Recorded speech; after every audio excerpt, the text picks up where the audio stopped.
तो स्वागत आप सभी का हमारे YouTube चैनल अली बाबा में। आज सीखेंगे दोस्तों ग्रेविटेशनल पोटेंशियल एनर्जी के बारे में। तो ग्रेविटेशनल पोटेंशियल एनर्जी क्या होती है और इसके जो फॉर्मूले हैं वो हम दो फॉर्मूले लिखते हैं एक्चुअल में। तो कौन सा फॉर्मूला किस टाइम लिखना है, यानी ग्रेविटेशनल पोटेंशियल एनर्जी अगर हमें लिखना है तो हम mgh का भी इस्तेमाल करते हैं, इस फॉर्मूला का भी इस्तेमाल करते हैं।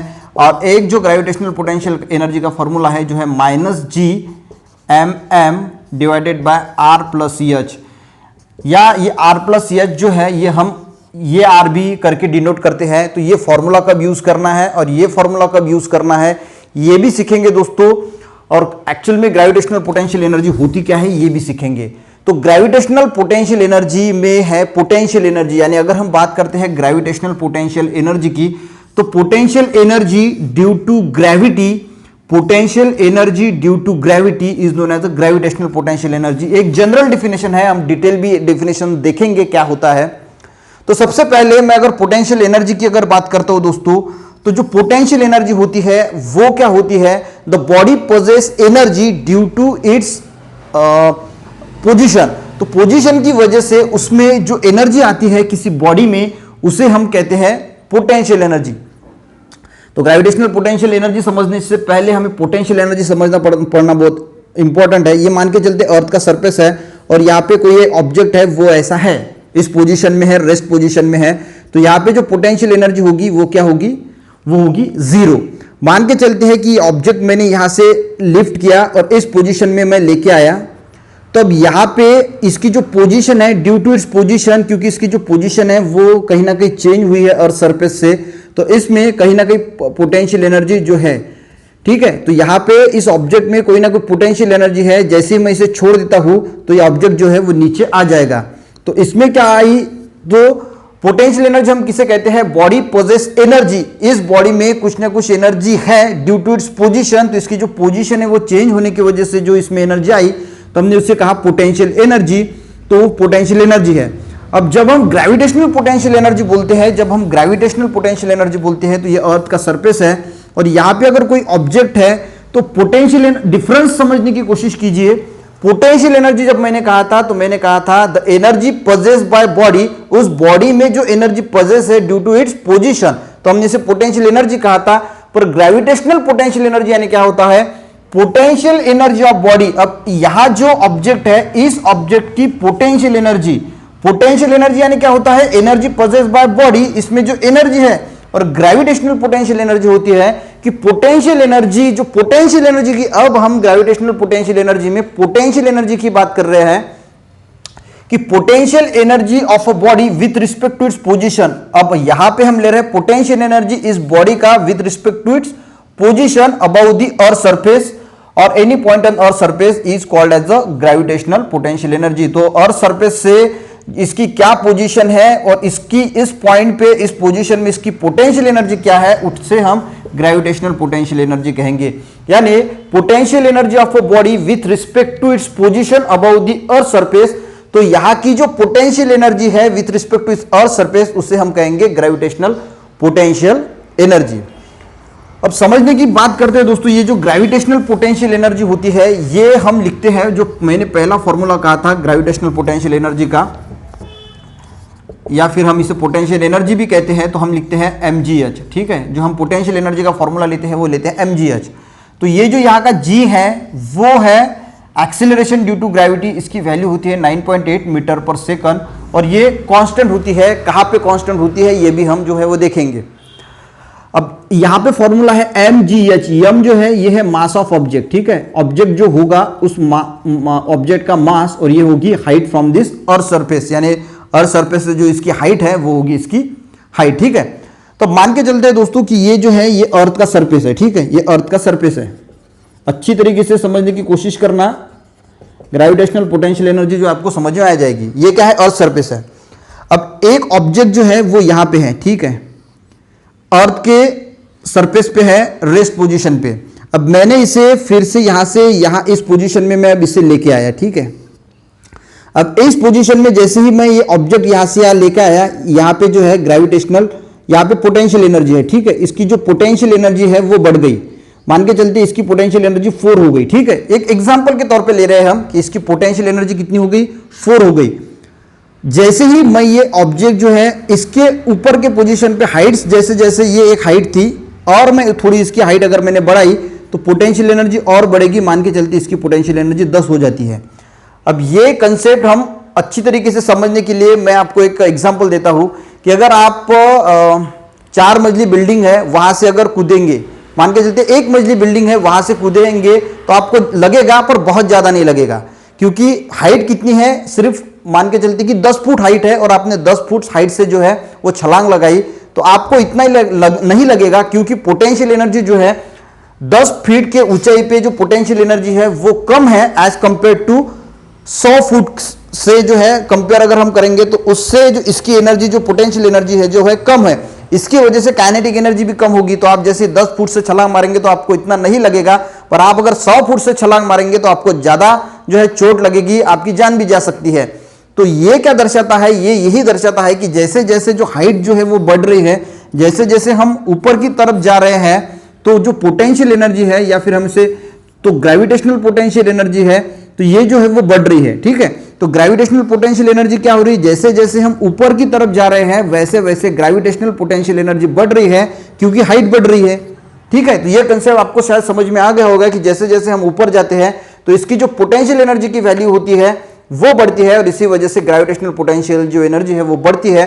तो ये डिपेंड होता है मास से, हाइट से। ठीक है, यानी हाइट जैसे बढ़ रही ग्रेविटेशनल पोटेंशियल एनर्जी बढ़ रही।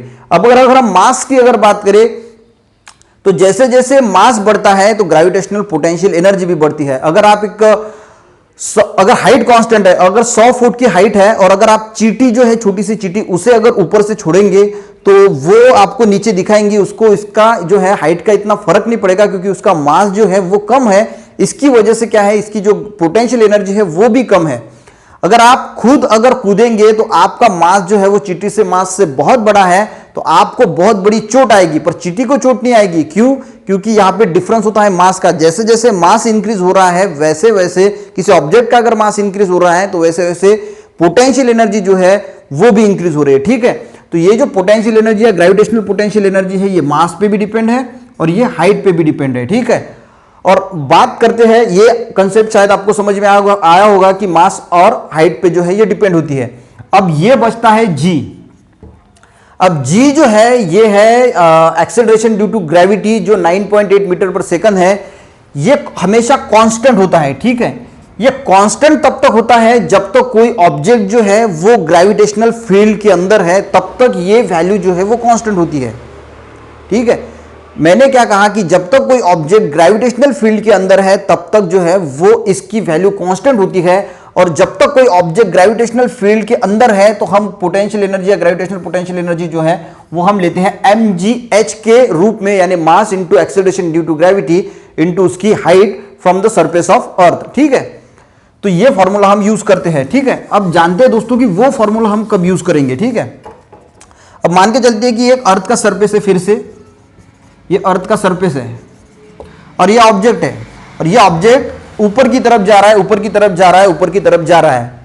अगर आप मान के चलिए दिल्ली से निकले मुंबई जाने के लिए तो एक टाइम दोस्तों ऐसा आएगा, एक टाइम ऐसा आएगा कि दिल्ली की जो सरहद है वो खत्म हो जाएगी, एक बाउंड्री आएगी जहां पे दिल्ली की जो सरहद है वो खत्म हो जाएगी और यहां से मुंबई की जो सरहद है वो स्टार्ट होगी। तो वो एक ना कोई एक सरहद होगी जहां पे एक बाउंड्री होगी, वहां पे दिल्ली की सरहद खत्म होगी और मुंबई की सरहद जो है वो स्टार्ट होगी। ठीक है, उसी तरह दोस्तों ये जो अर्थ की ग्रेविटेशनल फील्ड है इसकी भी एक बाउंड्री है, उसके बाद जो है ये ग्रेविटेशनल फील्ड जो है वो जीरो हो जाती है। ये किसी ऑब्जेक्ट पे इसका जो ग्रेविटेशनल फील्ड है अर्थ का वो काम नहीं करता, तो ग्रेविटेशनल फील्ड क्या होगी, जीरो होगी। तो ये ऑब्जेक्ट जो है ये ऊपर की तरफ जा रहा है, ऊपर की तरफ जा रहा है, अर्थ के एटमॉस्फेयर के ऊपर ऊपर ऊपर ऊपर जा रहा है। तो एक समय अगर ये ऊपर ऊपर ऊपर ऊपर ऊपर अगर जाएगा तो एक समय ऐसे आएगा कि ये मान के चलते हैं, एक इमेजिनरी मैंने एक लाइन निकाली है, ये ग्रेविटेशनल फील्ड की बाउंड्री है। इसके ऊपर अगर ये ऑब्जेक्ट चला जाता है इस बाउंड्री के ऊपर तो हम ऐसा कहते हैं कि अब इस ऑब्जेक्ट पे इस अर्थ का ग्रेविटेशनल फील्ड काम नहीं करेगा, ये जो है वो अर्थ की तरफ वापस नहीं आ सकता। तो इस टाइम में अगर ये इस बाउंड्री पे है तो हम कहते हैं कि ग्रेविटेशनल पोटेंशियल एनर्जी की वैल्यू जो है वो अब जो है वो जीरो हो गई है। ठीक है, तो अगर मैं यहां पे ये फॉर्मूला यूज करूं potential energy is equal to M G H. तो जी जो है वो हम तभी ये फॉर्मूला यूज करते हैं कि जी की वैल्यू जब कांस्टेंट होती है, यानी ये होती है 9.8 मीटर पर सेकंड। पर यहां पे जाने के बाद जो है इस जी की वैल्यू चेंज होती है और इसी वजह से हम जो है ये फॉर्मूला यूज नहीं करते, क्योंकि यहां पे जो है ये वैल्यू जो है चेंज हो गई है। दूसरी अगर हम बात करें तो ये मैंने अर्थ सरफेस निकाली, ठीक है। तो ये अर्थ की एक रेडियस है, सेंटर की अगर मैं बात करता हूं, अर्थ के सेंटर की अगर बात करता हूं तो ये अर्थ का सेंटर है और यहां पे जो अर्थ सरफेस है इसका डिस्टेंस है आर। और अगर ये ऑब्जेक्ट यहां पे है, मान के चलते हैं ए नाम का ऑब्जेक्ट है और यहां पे है, तो अर्थ सरफेस से इस ऑब्जेक्ट की कुछ ना कुछ हाइट होगी। जब ये ऑब्जेक्ट की हाइट अर्थ सरफेस के हाइट से हाइट है, ठीक है, तो ये जो रेडियस है अर्थ की, इस रेडियस से ये हाइट जो है वो कम होती है। ये रेडियस तो बहुत बड़ी होगी ना अर्थ की, तो ये हाइट जो है वो अगर कम होती है तो उस कंडीशन में भी हम mgh का जो फॉर्मूला यूज करते हैं पोटेंशियल एनर्जी के लिए, ग्रेविटेशनल पोटेंशियल एनर्जी के लिए। यानी फॉर्मूला कौन सा यूज किया, mgh। एक कंडीशन मैंने क्या बताई कि जब तक ग्रेविटेशनल फील्ड है तब भी हम ये फॉर्मूला यूज करते हैं, और जब ये एच जो है, ये ऑब्जेक्ट जो है वो अर्थ सरफेस के मान के चलते कि ये हाइट है, ऊपर है किसी ना किसी पॉइंट पे, तो आर की जो वैल्यू है यानी रेडियस ऑफ अर्थ बहुत बड़ी है as compare to its height से, तब भी हम जो है ये फॉर्मूला यूज करते हैं, ठीक है। अब होता क्या है कि ये जो ऑब्जेक्ट है ये चला गया इस ग्रेविटेशनल फील्ड के बाहर, तो ग्रेविटेशनल फील्ड के बाहर जाने की वजह से ये जो ग्रेविटेशनल पोटेंशियल एनर्जी ये हो गई जीरो। हम ये भी देखेंगे यहां पे कि हम जो gravitational potential energy minus G M M divided by R plus H क्यों लेते हैं ये भी हम जानेंगे, ठीक है। अब ये चला गया दोस्तों इसके ऊपर, अब यहां पे ग्रेविटेशनल पोटेंशियल एनर्जी क्या बन गई, ये बन गई जीरो, हो गई जीरो। अब ये जीरो होने की वजह से, अब जीरो तो हो गई, ठीक है, तो ये मैंने निकाली रेडियस, अर्थ है ये रेडियस है, ये सरफेस है। तो ये जो हाइट होती है इस ऑब्जेक्ट की, ये ग्रेविटेशनल फील्ड के बाहर जाने की वजह से ये हाइट जो होती है ये रेडियस से भी ज्यादा हो जाती है, और इसी वजह से हम mgh का फॉर्मूला यूज नहीं करते, हम यहां पे फॉर्मूला यूज करते हैं G M M divided by R plus H. ये जो आर प्लस एच की टर्म है हम इसे आर भी कहते हैं, तो ये भी हम देखेंगे कि हम क्यों कहते हैं। और ये हम साइन यूज करते हैं यहां पे निगेटिव, तो ये निगेटिव साइन भी हम क्यों यूज करते हैं फॉर्मूला में, यानी इज इक्वल टू होता है negative G M M capital M small M R plus H upon are.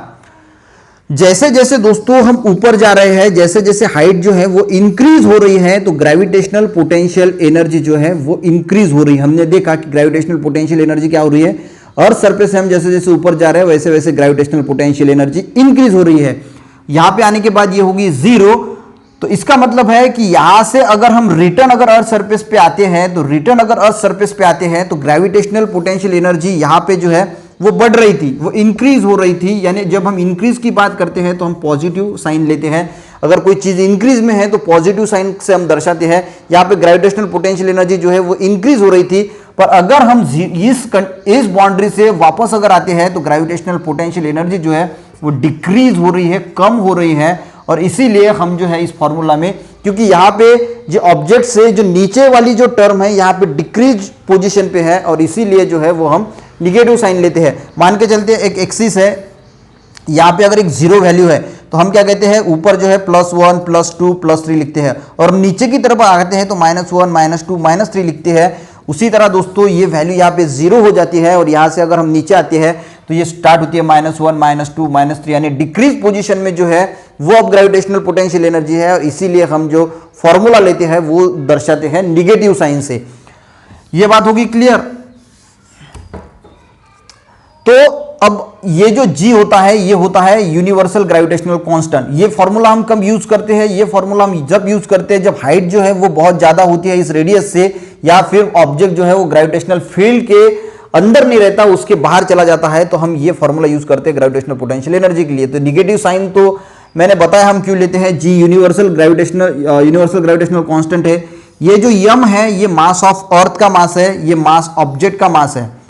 अब दोस्तों ये r प्लस एच जो है ये है रेडियस ऑफ अर्थ, तो ये ऑब्जेक्ट जो है हम लेते हैं यहाँ की, यहाँ से यहाँ तक जो रेडियस है वो रेडियस लेंगे हम, और ये जो है वो हाइट है, और सरफेस से इस ऑब्जेक्ट की जो सेंटर तक जो हाइट है वो है हाइट। या फिर हम इसे R से भी डिनोट करते हैं, इस टोटल टर्म को R से डिनोट करते हैं। जब हम इसे R से डिनोट करते हैं तो ये मान के चलते हैं कि अर्थ सरफेस है और ये कोई ऑब्जेक्ट है, तो इसके सेंटर से इसके सेंटर तक जो डिस्टेंस होता है, डिस्टेंस फ्रॉम सेंटर ऑफ और surface to centre of object, ये जो टोटल डिस्टेंस है ये हम डिनोट करते हैं R से।